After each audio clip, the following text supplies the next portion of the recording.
Bismillahirrahmanirrahim. Wala yasuddannakumus syaitanu innahu lakum aduwwum mubin. Shadaqallahul azim. Assalamualaikum warahmatullahi wabarakatuh. Alhamdulillahirabbil alamin. Segala syukur kehadirat Allah Subhanahu wa taala karena kita masih diberikan rahmat, taufik serta hidayahnya sehingga kita bisa diberikan kesempatan untuk melaksanakan ibadah puasa Ramadan pada hari kelima kali ini.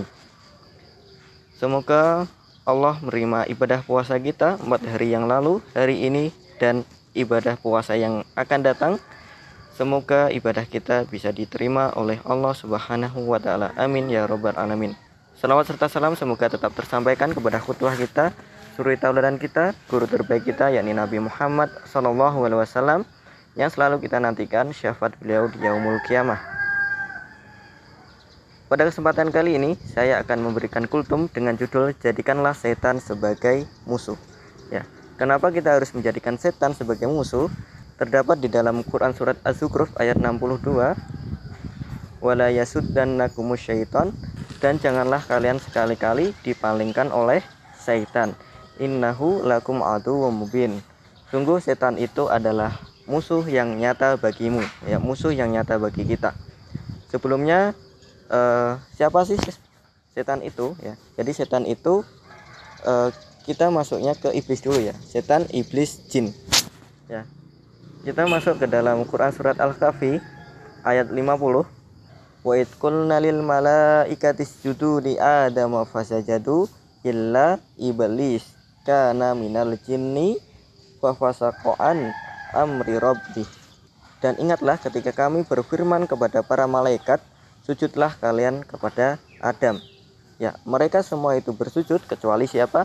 Illa iblis, kecuali iblis, kana minal jinni. Ya, mereka itu dari golongan jin. Ya, jadi iblis itu termasuk dari golongan jin. Ya, kemudian setelah iblis itu menolak perintah Allah, ini bukan karena sujudnya, ini karena adalah perintah Allah. Jadi apapun perintah Allah itu harus dilaksanakan. Ya, apalagi yang memerintahkan itu adalah Allah langsung. Jadi ini iblis ini kemudian sombong, ya. Sombong bahwa iblis ini lebih baik daripada Nabi Adam. Terdapat di Quran surat Al-A'raf ayat 12, ana khairum min, saya ini lebih baik daripada dia. Ya, ini adalah Adam. Khalaqtani min nar wa khalaqtahu min tin. Engkau ciptakan saya dari api dan engkau menciptakan dia dari tanah.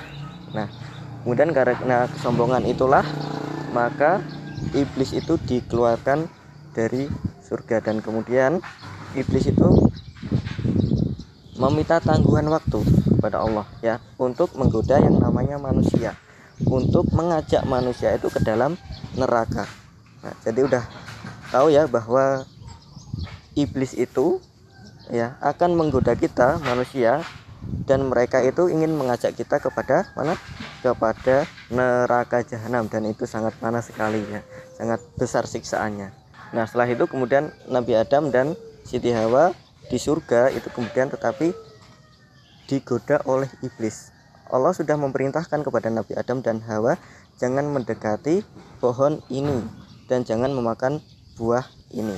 Nah, tetapi dengan bisikan setan itu, Nabi Adam dan Siti Hawa itu termakan oleh omongan iblis tersebut. Ya, katanya Nabi Adam dan Siti Hawa itu diminta untuk memakan buah khuldi yang dilarang oleh Allah tadi, ya. Jika makan itu, maka engkau tidak akan binasa. Nah, dengan godaan setan itu, Nabi Adam dan Siti Hawa kemudian memakanlah buah itu. Dan akhirnya Nabi Adam dan Siti Hawa digelincirkan atau diturunkan ke dunia, ya, ke bumi. Nah, terdapat dalam Quran surat Al-Baqarah ayat 36, fa azallahuma syaitan, dan digelincirkanlah kalian berdua oleh syaitan. Ya, jadi syaitan itu adalah sifat, ya, sifat yang kesetanan, ya, sifat setan. Jadi ketika jin yang menyimpang itu namanya iblis. Ya, kemudian jin yang sudah menggoda manusia itu namanya adalah setan. Jadi setan itu adalah sifat yang menggoda manusia, yang menjauhkan manusia itu dari kebaikan, yang menjauhkan manusia itu dari Allah Subhanahu wa taala. Baik, itu ya.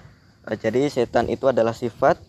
Ini juga makanya ada ya yang sifat setan itu dari jenis manusia, karena disebutkan dalam Quran surat An-Nas ya, yang ayat terakhir, qul a'udzu birabbin nas malikin nas ilahin nas min syarril waswasil khannas allazi yuwaswisu fi sudurin nas minal jinnati wan nas, dari golongan jin dan manusia. Nah, kemudian kita akan membahas dari mana sih setan-setan itu akan menggoda diri kita. Ini terdapat dalam Quran Al-A'raf ya, ayat 17, yang artinya, kemudian pasti aku akan mendatangi mereka dari depan, dari belakang, dari kanan, dan dari kiri, dan engkau tidak akan mendapati kebanyakan mereka bersyukur.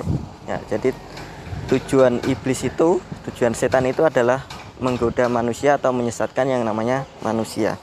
Dan ini mereka menggoda kita dari depan, dari belakang, dari kanan, dan dari kiri. Apa sih maksud dari depan itu?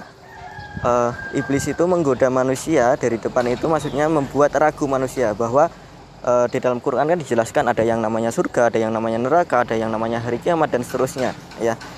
Jadi iblis itu menggoda manusia agar kita itu terpalingkan ya, agar tidak fokus untuk beribadah, menyiapkan hari yang akan datang. Kemudian dari belakang,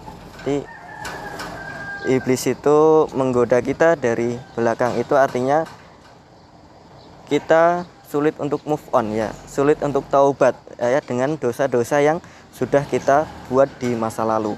Kemudian dari kanan, iblis itu menggoda dari kanan, yang artinya dalam kebaikan yang kita lakukan, contohnya saja kita bersedekah, maka iblis itu memberikan bisikan kepada kita dengan adanya sifat sombong ya, riya.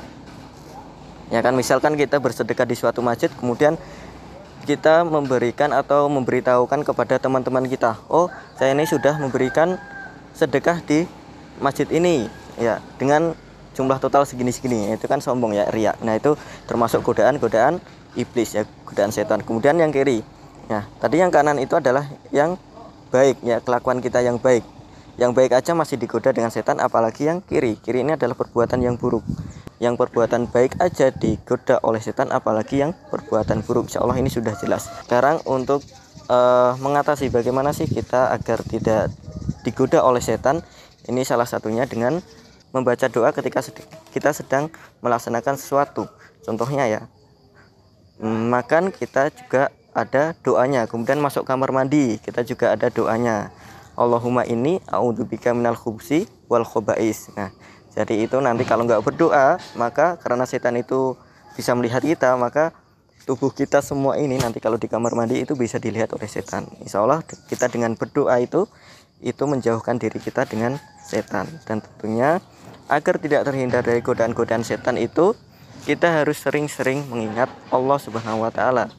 Dan ada doanya juga ya, yang paling mudah itu dengan membaca doa ta'awudz ya. A'udzubillahi minasyaitonirrajim. Ya.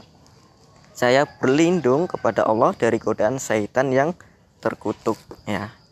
Baik, insyaallah itu pesan saya. Jadi kita hati-hati, jangan mudah kita dirayu oleh yang namanya setan. Tetaplah kita mengingat Allah, membaca doa di setiap aktivitas kita ya, agar kita selalu dilindungi oleh Allah Subhanahu wa taala. Dan tetaplah hati-hati ya, waspadalah. Baik, insyaallah itu kultum dari saya, semoga dapat bermanfaat. Saya akhiri, subhanakallahumma wa bihamdika asyhadu an la ilaha illa anta astaghfiruka wa atubu ilaik. Wassalamualaikum warahmatullahi wabarakatuh.